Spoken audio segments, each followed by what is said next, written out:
Vi har om ledeblokke. Hvad er ledeblokke?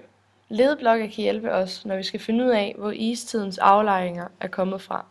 De er et vigtigt redskab til at tolke på, hvor isen kom fra. De kommer som udgangspunkt fra grundfjeldet i Norge, Sverige eller Finland. Man har været i stand til at adskille aflejringerne fra de forskellige isfremstød ved at studere ledeblokkene.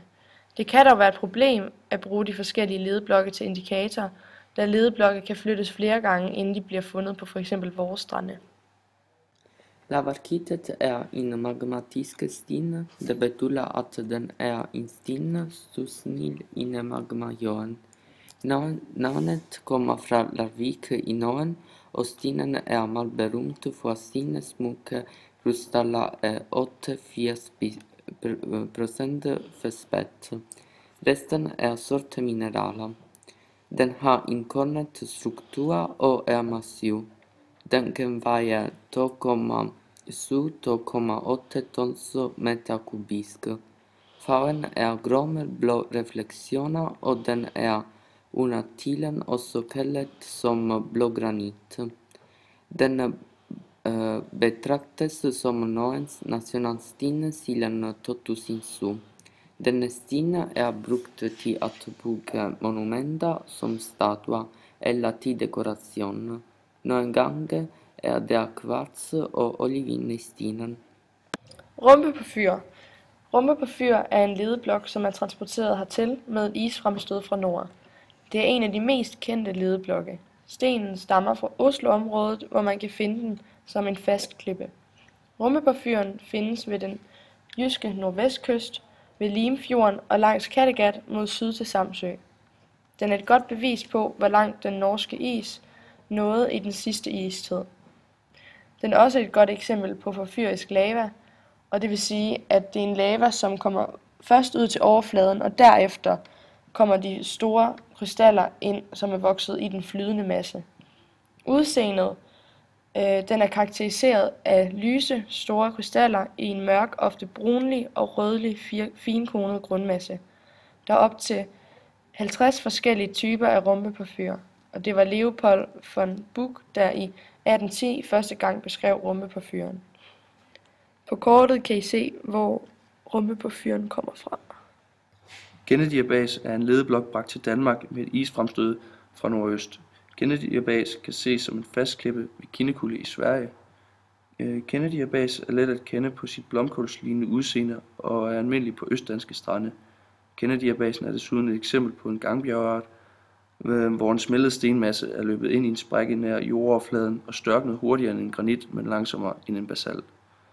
Kennedy-bas er et eksempel på, at isen har passeret Kinnekulden og transporteret fragmenter af det underliggende bjergart til Danmark. På baggrund af ledeblokke fra Vestsverige, deriblandt Kennedy-bas, har man tolket, at de er aflejret af nordøstisen. Brun Østersøs kvartsporfyr blev i starten kaldt for enitriporfyr, og helt frem til 1890 troede man, at den hørte til i Dalarne. Senere fandt man ved hjælp af studier af løsblokke ud af, at den var faststående på bunden af Østersøen i området omkring den svenske kyst ved Stockholm. Dette kan også bevises, fordi den ofte kommer i selskab med østsvenske granitter. Grundmassen er for det meste tæt, og farven kan variere mellem gråbrun, brun og rødbrun. Den består af mikropigmentit og støvfine korn af mørke mineraler. Brun Østersøs kvartsporfyr er den dominerende østerblok i størstedelen af landet. Og så lidt om rød Østersøs kvartsporfyr. Og dem kan man finde i det sydlige og østlige dele af Danmark. Og den kommer egentlig fra Østersøens bund mellem Åland og Gotland. Og det kan vi så se her på billedet, hvor der er en rød ring. Og den er sådan samlet op fra de belgiske isfremstød i Weiskel, som er den seneste istidsperiode, som nåede sit højdepunkt omkring år 18.000 før Kristus. Og det kan vi så se på det her billede, øverste billede, hvor sneen har lagt sig. Og derfor er stenen så blevet bragt til Danmark, ja. Og selve stenen, som vi kan se på det her billede, har en stærk rød grundmasse og meget få og små småstråkorn, som sådan udgøres af kvarts. Og der er også korn af kalifeldspat, men de er vanskelige at sådan se mellem det røde. Og der findes også mindre mørke mineraler, men de er forvidret bort, og det er derfor, der er de her huller i selve stenen. Ålands kvartsporfyr findes kun i et meget beskedent omfang faststående på Ålandsøerne. Men da det ikke er en sjælden sten at finde, mener man, at der enten må være områder på havbunden, hvor den findes i større mængder, eller også har den været rigeligt præsenteret i de nu bort eroderede lag af Ålands intrusionen, som har ligget på den nuværende overflade.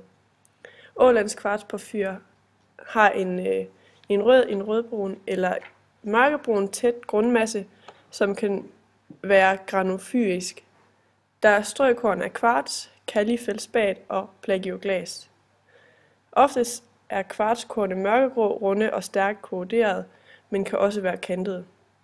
Rød Ålands kvartsporfyr er den mest almindelige type, og den har runde, mørke kvartskorn og lysfarvede feldspatkorn i en rød eller rødbrun grundmasse. Og den kommer sådan op nord for Sverige. Her har vi så vores litteraturliste. Og tak fordi I ville høre med.